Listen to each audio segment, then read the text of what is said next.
Reporting for Jacksonville.com, this is Gene Frenette, sports columnist from the Florida Times-Union. Michael Wright, Jaguars beat writer from the Times-Union. 3 hours after the Jaguars' 24-17 victory over the Denver Broncos. It's really cold and dreary right now, close to freezing temperatures, but the Jaguars' flight on the way home will all be warm and fuzzy because in a game they absolutely had to have. They came back from some very shaky moments early on in the first half and rebounded. And finally, for the first time this season, on both sides of the ball, the Jaguars looked like the 2007 Jaguars in the second half of the year. Their offense had an explosive element to it, and their defense was finally able to get people off the field. Thought they made some timely third downs. They still need to get a little better on the third down conversions, but they made some timely ones when they really needed it. Defensively, they held Denver to, 46% on third downs, which, that's going to win you some football games.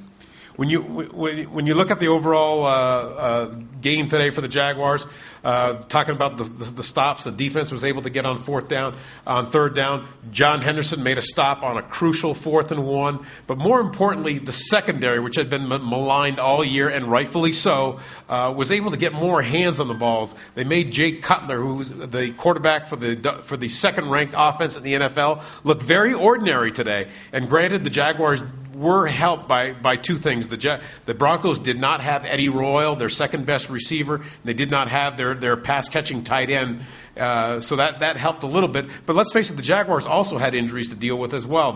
Rob Meyer wasn't able to go today. Reggie Nelson was again a scratch. So a defense that rightfully so had earned a lot of criticism this year really stepped up when it mattered, and now the Jaguars have a chance to kind of really get on a roll here because now they're 3-3 instead of 2-4, and they're heading into the bye week feeling good about themselves.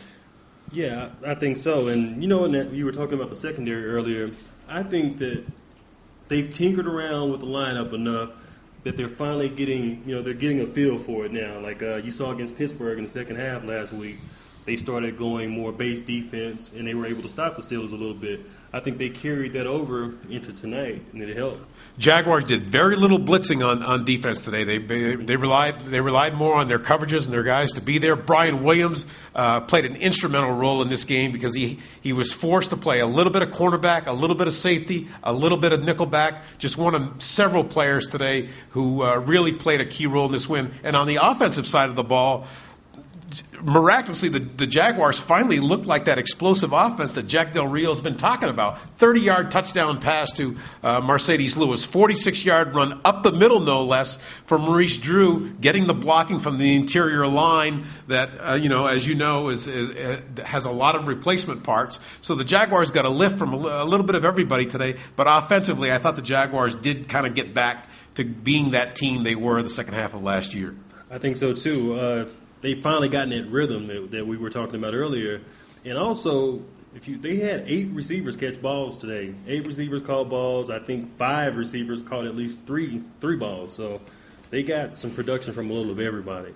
And David Garrard did a very smart thing today. He stayed away from Champ Bailey. Virtually all the passes the Jaguars made today were away from Champ Bailey. They relied a lot on going to Matt Jones. He had 7 catches for 69 yards and took advantage of some big cushions that Dre Bly was giving him on the other side of the field.